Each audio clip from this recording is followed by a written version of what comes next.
جب کوئی فوت ہو رہا ہو تو اس وقت لا الہ الا اللہ پڑھنا چاہیے، کیونکہ جو شخص جس کی وفات اس کلمے پر ہوگی، کلمہ توحید پر، آخری کلام جس کا لا الہ الا اللہ ہوگا، انشاءاللہ وہ جنت میں جائے گا، کیونکہ انما الاعمال بخواتیمہا، جس حال میں اختتام ہوگا وہیں سے اگلی زندگی اسی طرح شروع ہوگی۔ اگر ایمان پر گیا انسان، توحید پر گیا، تو انشاءاللہ آگے کے لیے بھی اچھی امید رکھی جا سکتی۔ لیکن کسی کو بھی زبردستی نہیں کلمہ پڑھوانا چاہیے اس وقت، جیسے زندگی میں کسی کو زبردستی نہیں آپ پڑھا سکتے، لا اکراہ فی الدین،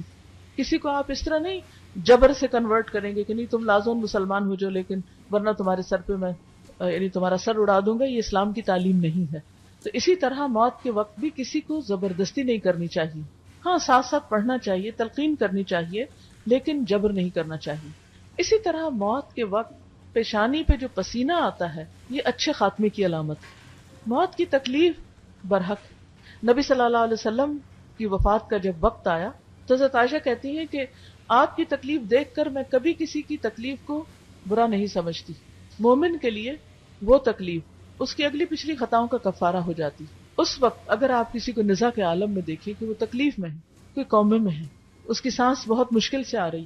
اور اتنی مشقت اور جدوجہد ہو رہی ہے کہ اس کی پیشانی پر پسینے کے قطرے نظر آ رہے ہیں، تو اس پر بھی پریشان نہ ہو۔ ٹھیک ہے، دکھ تو ہوتا ہے، ایک تکلیف میں کسی کو دیکھ کر انسان خوش تو نہیں ہو سکتا، لیکن اس بات پر پھر اطمینان رہے کہ ایک اچھا خاتمہ ہو رہا ہے۔ اس کے بارے میں، میت کے بارے میں حسن ظن رکھیں۔ عام طور پہ کیا ہوتا ہے جب کوئی میت دنیا سے جاتی ہے اور اس موت کے وقت اگر اس کی حالت خراب ہو زیادہ تو لوگ بدگمان ہونے لگتے ہیں، پتہ نہیں اس نے کیا کیا خرابیاں کی ہوں گی اور کیا کیا برائیاں کی ہوں گی، تو جب اس کی موت بہت خراب ہو رہی ہے، اللہ کو پتا ہے کون کیا ہے اور اس وقت آخری وقت میں اس کے اوپر کون سی تکلیف گزر رہی ہے۔ لیکن حدیث کے مطابق موت کے وقت مومن کی پیشانی پر پسینہ آ جاتا ہے، یہ ایمان کی علامت ہے۔ پھر اسی طرح شہادت کی موت کی آرزو کرنی چاہیے، کیونکہ وہ اعلیٰ ترین درجہ ہے دنیا سے رخصت ہونے کا، کیونکہ شہید کا نہ حساب ہوتا ہے اور نہ ہی اس سے پوچھ ہوتی ہے، اور فوراً اس کی روح جنت میں داخل کر دی جاتی ہے۔ بڑی شہادت کے علاوہ انسان اگر پیٹ کی بیماری میں فوت ہوتا ہے یا ڈوب کے فوت ہوتا ہے یا گر کے، یا اس کے اوپر کوئی عمارت گر جاتی ہے زلزلے وغیرہ میں، یا کوئی سیلاب میں مر جاتا ہے، یا اسی طرح کوئی اور ایسی تکلیف آ جاتی ہے، تو اس پر بھی ایسے لوگوں کے بارے میں برا خیال نہیں کرنا چاہیے کہ یہ بہت گناہ گار ہوں گے اس لیے ان کی یہ شامت اس طرح آئی۔ اللہ جانتا ہے کہ کون کیسا ہے، ہمیں ججمنٹل نہیں ہونا، لیکن اس بات کے بارے میں تسلی رکھیں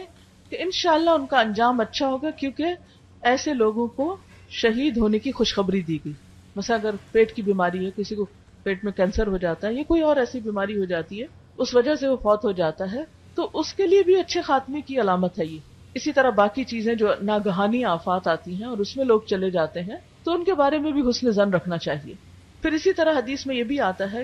کہ جو مسلمان جمعہ کے روز فوت ہوگا اللہ اسے فتنہ قبر سے محفوظ رکھے گا، تو جمعہ کے دن فوت ہونا یہ بھی اچھے خاتمے کی علامت ہے۔ اسی طرح رمضان کے مہینے میں فوت ہونا، پھر اسی طرح حج کے سفر پر یا عمرہ کرتے وقت، یا اللہ کی خاطر انسان گھر سے نکلے، جیسے دین کا علم حاصل کرنے کے لیے، تو راستے میں اگر موت آ جائے تو یہ ساری موتیں جو ہیں یہ شہادت کی موت شمار ہوتی ہیں۔ کوئی شخص کسی کی موت کو دیکھ کر اس کے بارے میں کم سوچے، اپنے بارے میں زیادہ فکر کرے کہ یہ وقت مجھ پہ بھی آنا ہے، کون سا وقت ہوگا، وہ کون سا دن ہوگا، وہ کون سی جگہ ہوگی، اس کے بارے میں روز سوچنا چاہیے۔ اور آج کل آپ دیکھیں کہ ایسے ایسے طریقے سے بعض اوقات موت آ جاتی ہے کہ باڈی بھی نہیں ملتی، پلین کریش ہو جاتے ہیں، بعض اوقات ڈوب جاتے ہیں لوگ، بعض اوقات عمارتیں گر پڑتی ہیں اوپر، کچھ پتہ نہیں چلتا، غائبانہ نماز جنازہ ہوتی ہے، ان کے بارے میں برا نہیں سوچیں، لیکن اپنے آپ کو وہاں ضرور رکھا کریں، امیجن کیا کریں کہ اگر میں ان میں سے ایک ہوں تو کیا ہوگا۔ اس کے لیے مجھے آج دعا کرنی ہے اپنے لیے کہ اللہم بارک لی فی الموت و فی ما بعد الموت، اللہ میری موت میں بھی برکت ڈال اور موت کے بعد آنے والے معاملات میں بھی، ان سب کو اچھا کر دے۔